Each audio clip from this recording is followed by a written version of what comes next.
taking a walk again. I still miss my mom. It's a lot cooler. We've had forest fires over in Wairika area, and apparently we're having floods over there. And we had rain here. So the weather has changed from being 100 degrees in the day. I'm wearing a little bit of a coat because it's kind of cool this morning. It is, I don't know what time it is. 2:35 a.m.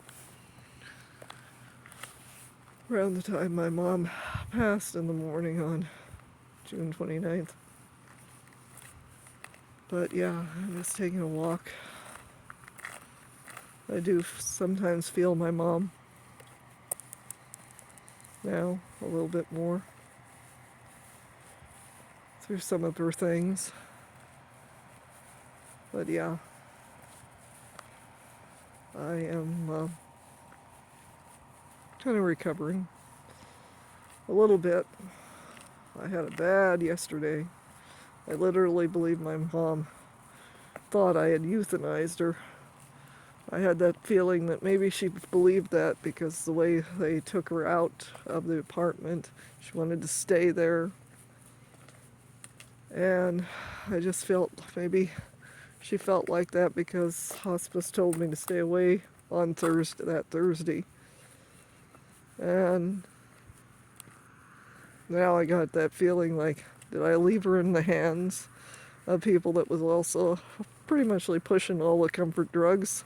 Because it seemed like they put a lot of comfort drugs in her because her body was getting tolerance to it by Saturday and a little bit on Friday.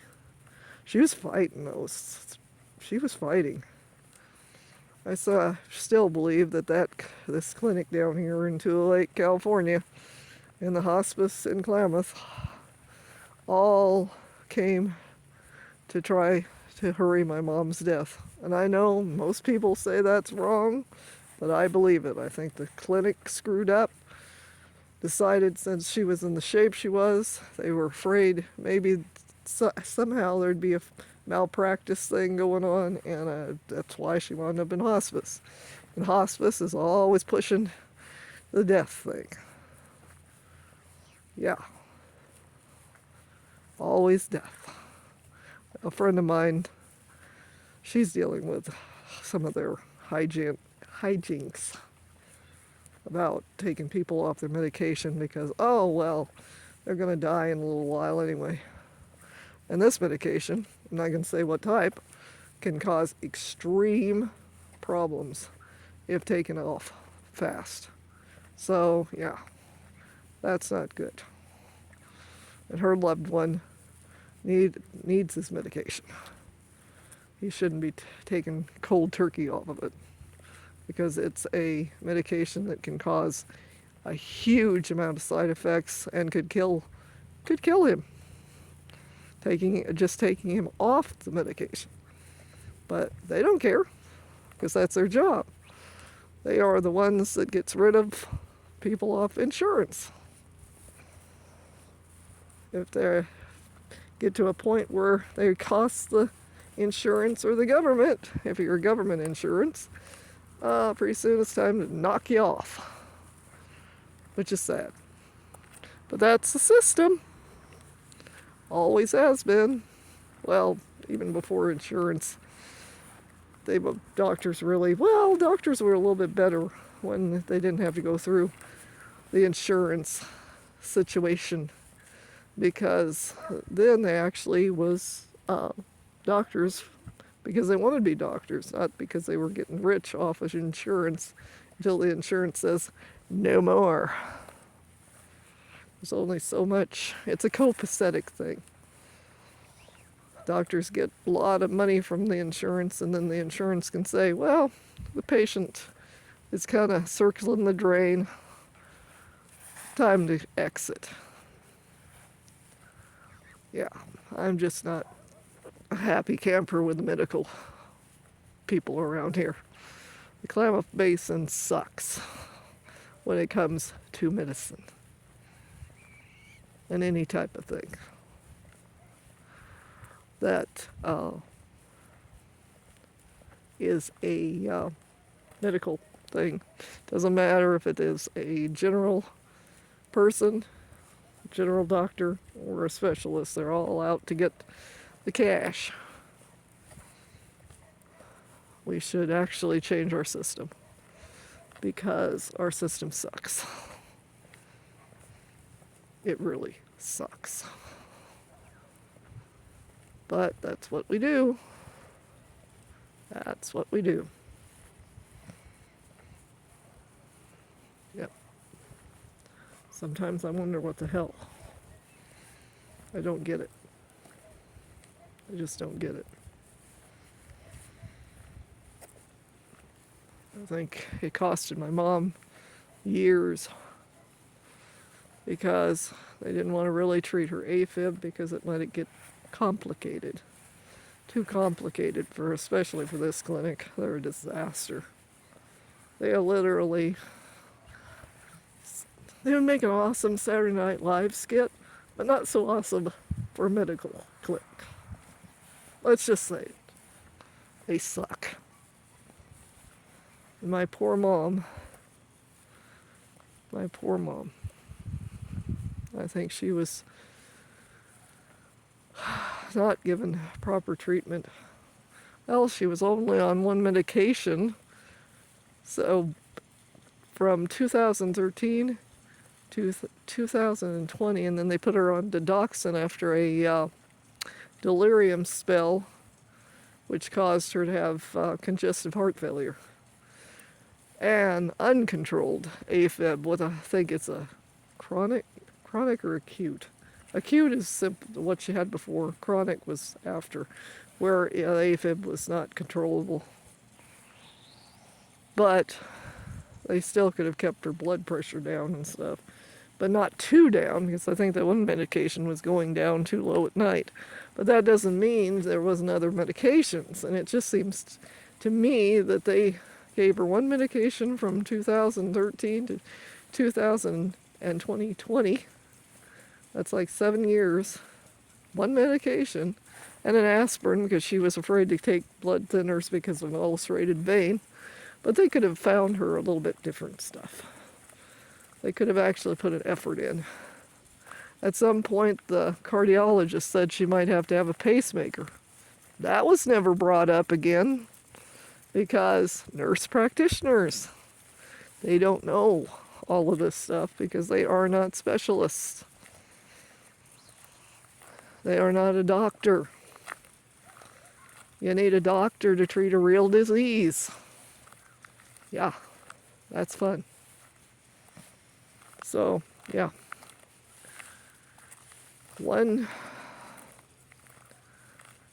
day I hope other people get better treatment from this clinic. But apparently, the doctor now that's in there, it won't take Medicaid. So I don't know if he takes Medicare or Medi-Cal. But apparently he doesn't take Medicaid. So if you want to see anybody, you have to go to a nurse practitioner in the clinic because the doctor won't see you unless you pay for it yourself or have fancy insurance. So that's pretty bad because it's a poor, what they would call a poor community clinic. So how does that even work? So this is a new thing that came up. Yeah, so what the hell? What is going on? They've got fancy now?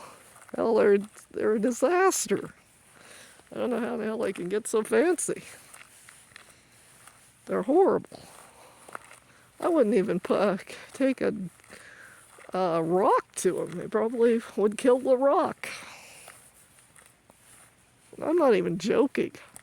I think they tried to kill me with high blood pressure meds because I had a bad side effect of one, like almost an allergy. I think I almost went into some kind of weird heart pattern.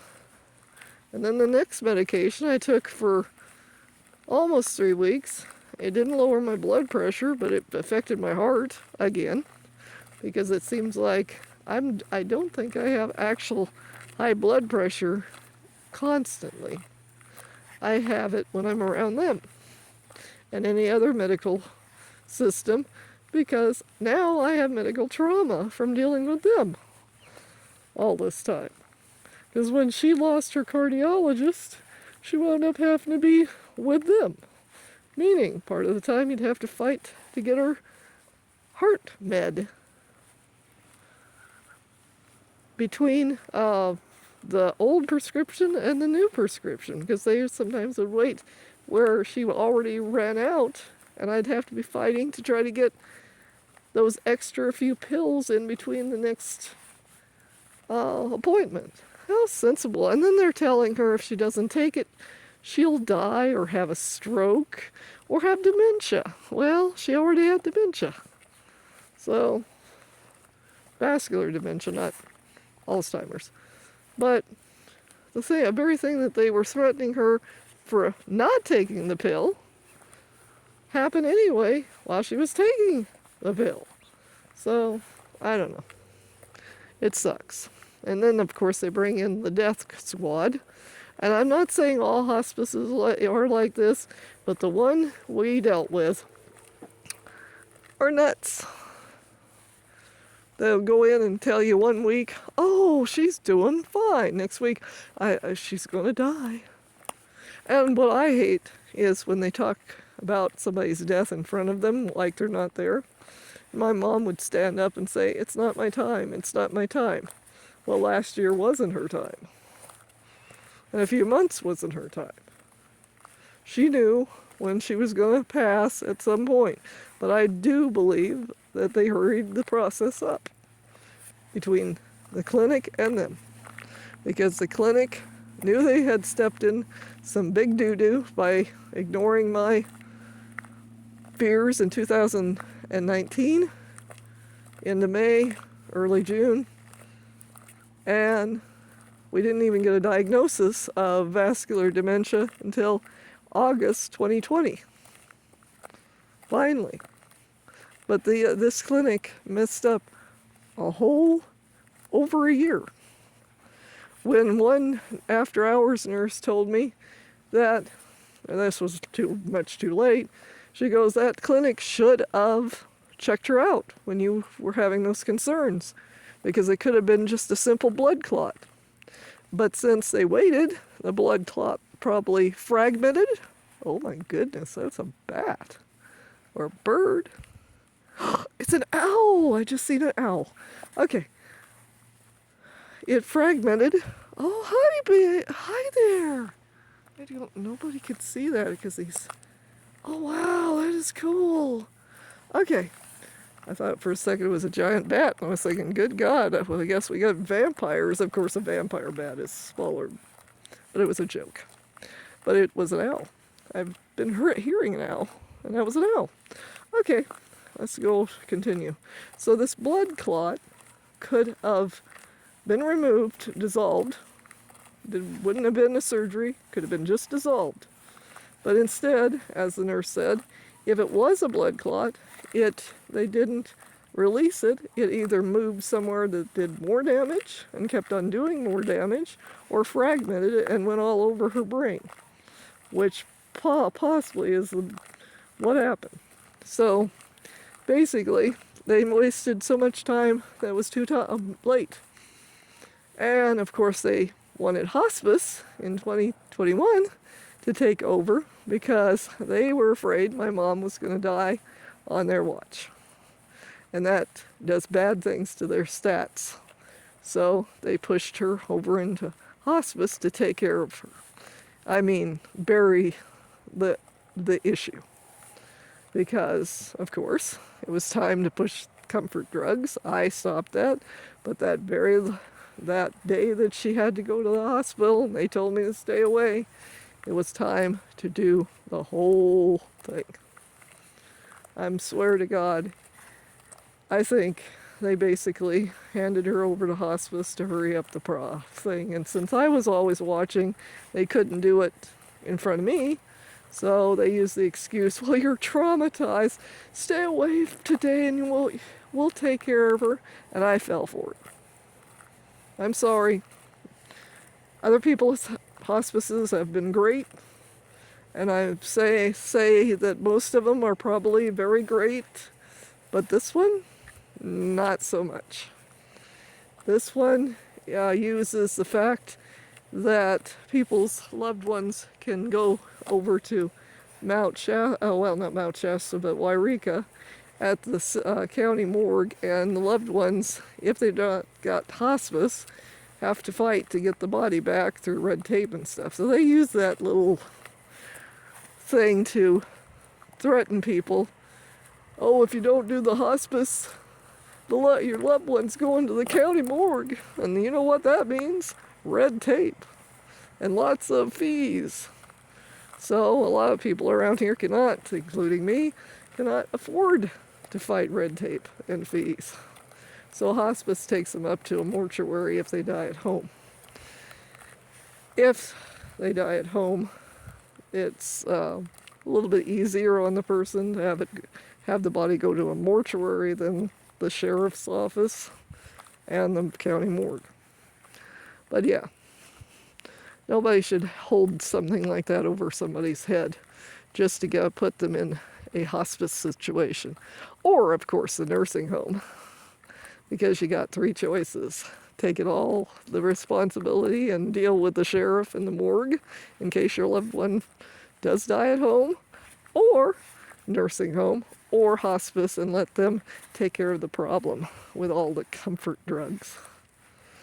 My mom did not like to take medications like that. She was enough to herself that she refused morphine, and I was not going to play around with it because nobody taught me how to deal with it. And how about if I messed up? I'm not going to give somebody a drug that I don't know much about and I've not been trained. So no. I would have given her it if she was going to die at home, if she was actually in pain and was where she couldn't make a decision. But no, I wasn't going to force stuff down her when she said, no, it's not my time. And the only pain she was in was her back, which Tylenol and rest helped. If we could get her comfortable in her bed and with Tylenol, that's what we had. So yeah, there is a limit. And I sure in hell was not going to euthanize my mom, even though now I feel like I euthanized my mom. Because I didn't show up. One, I let them enter my life and her life. But two, I didn't show up that day.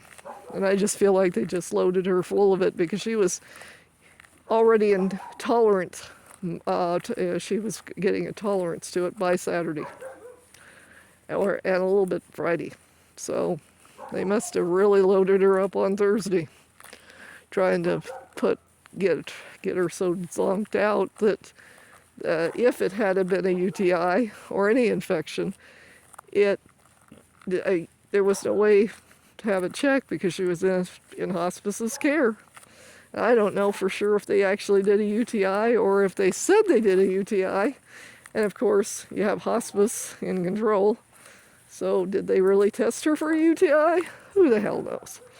They are not allowed to test them for any other infection, and she was acting like she might possibly have had an infection that caused something, like a little clot or something, because she was blind in the morning, early, but when she got to the hospital, she gradually got to see again. So I don't know. But there was something not right. And I will never believe different. Because I believe the clinic screwed up, and then they let their little friends, the hospice people, finish her off. And that's what I believe. There's nothing I can do about it, but that's what I believe.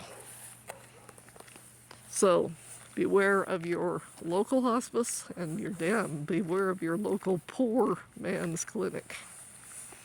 Talk to you later.